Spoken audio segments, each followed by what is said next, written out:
지방세 카드 대납 사기 사건의 실체는 자, 지방세 그러니까 차량이나 부동산을 얻는 분들이 해당 지역에 내는 세금을 내야 되는 거죠, 당연히.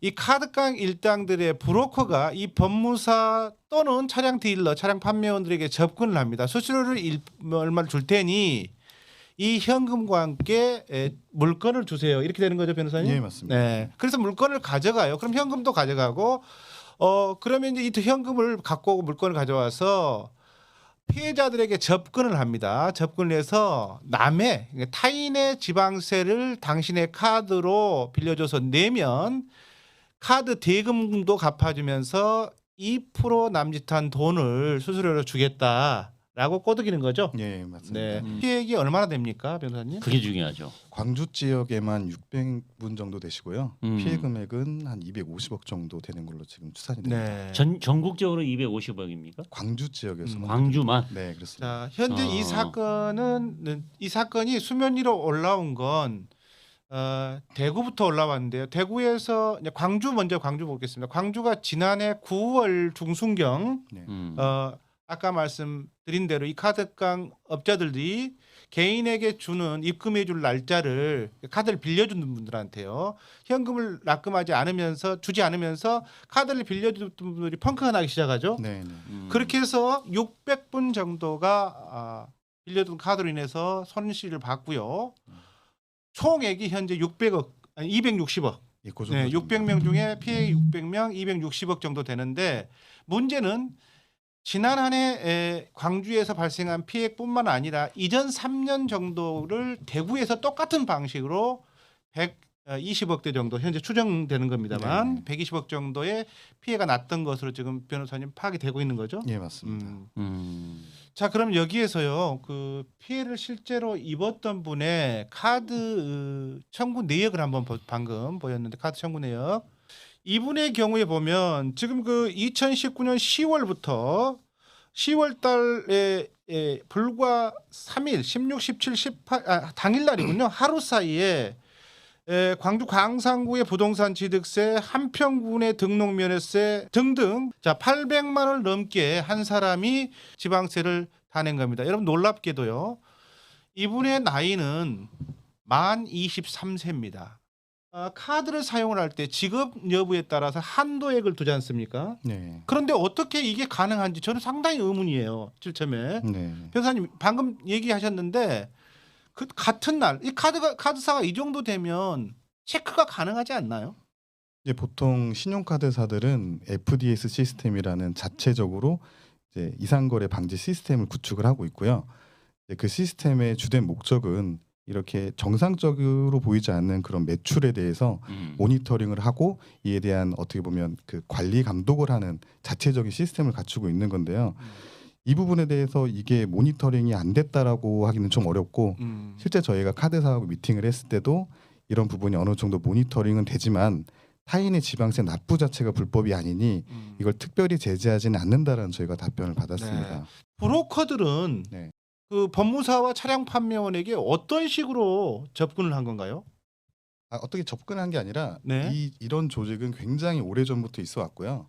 법무사, 그다음에 차량 판매원들, 저희가 이제 물건을 가지고 있는 사람들을 관리하는 각 지역 법인들, 업체들이 이렇게 있습니다. 네. 근데 그 업체들을 이제 어떻게 보면 연결해주는 그런 사람들이 저 중간에 있는 그 물건 옆에 보이시면 브로커 있잖아요. 네. 그 브로커라고 생각을 하시면 되시고, 카드 대납 업체는 오히려 계속 바뀔 수가 있어요. 구속이 되고 처벌이 돼도 저기는 언제든 채워질 수 있기 때문에 이제 근데 사실 이 사건이 드러난 부분은 카드 대납 업체 쪽에만 그쪽 네. 당사자들만 구속이 돼 있고 문제가 돼 있는데, 실상 더 큰 문제는 저 법무사나 차량 판매원들을 관리하고 있는 그 브로커라고 봐야 되겠다. 저는 궁금한 게, 법무사와 차량 판매원들이 과연 이러한 불법을 모르고 물건을 넘겼을까 하는 겁니다.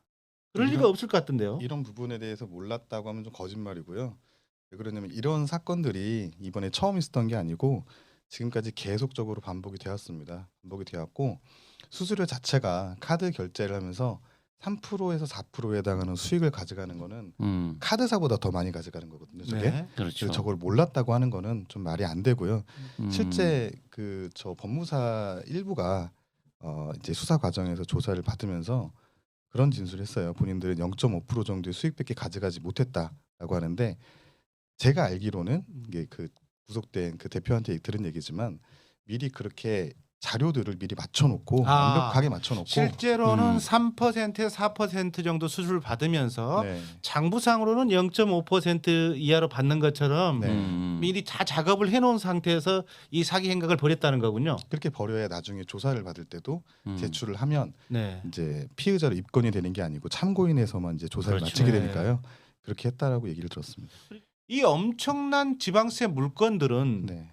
전국적으로 한 곳이 아니고 앞서 소개했습니다만 여러 군데에서 물건을 모으다 보면 그러니까 이 사기 행각에 어찌됐든 동참하거나 묵인하거나 협조를 한 법무사가 전국적으로 네. 법무사 또는 차량 딜러, 자동차 등록 사업소 공무원 얘기도 지금 나오고 있어요. 네네. 자 그렇게 하면 도대체 몇 명 정도, 몇 군데 정도가 개입됐다고 대충 정도 추론할 수가 있습니까? 그 법무사나 차량 딜러들이 몇 명 되는지는 정확히 추산은 안 되는데 그렇게 그 물건을 가져오는 법무사나 차량 딜러를 관리하는 법인 자체는 30군데 이상 된다고 제가 알고 있습니다. 아 전국적으로 전국적으로? 아예 네.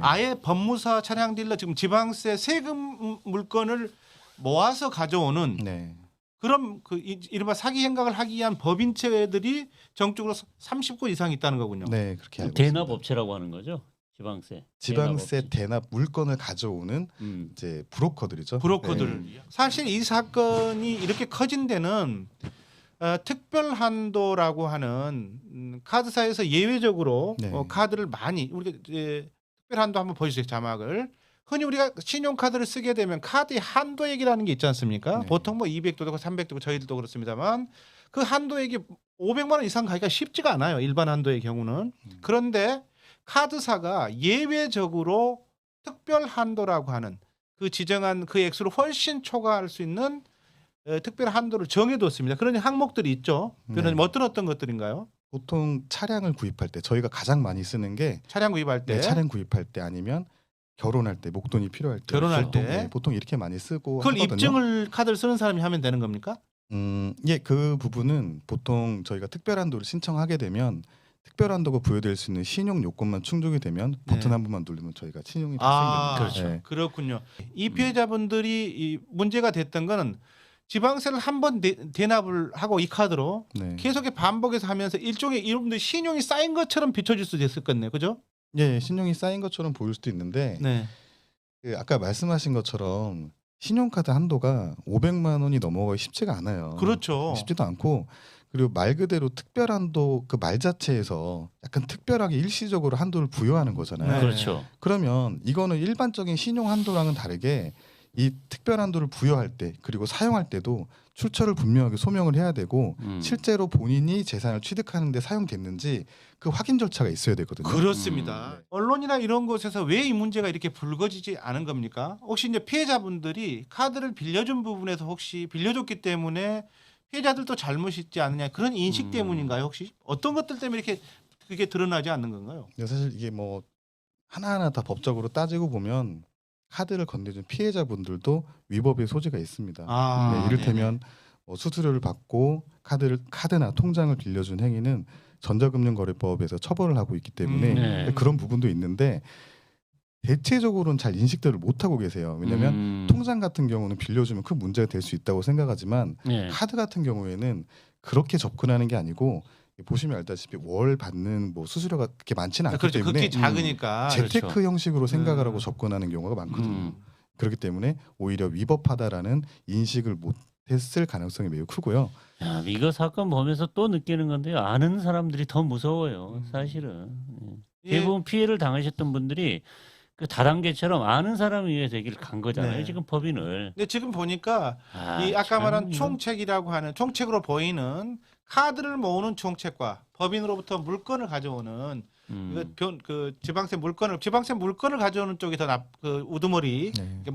오책인데 이 카드를 모아오신 분들은 총책을 제외하고는 전부 다 그 밑에 법인 대표, 부장단이라고 불리는 사람들, 그 밑으로 또 우리 회원이라고 불리는 최종 카드 피해자는 전부 다 그 두 사람에게 속아서 뭔가 얼마씩이라도 좀 벌어볼 요량으로 했던 게 아닌가 하는 생각이 듭니다. 네. 그죠? 네. 네, 맞습니다.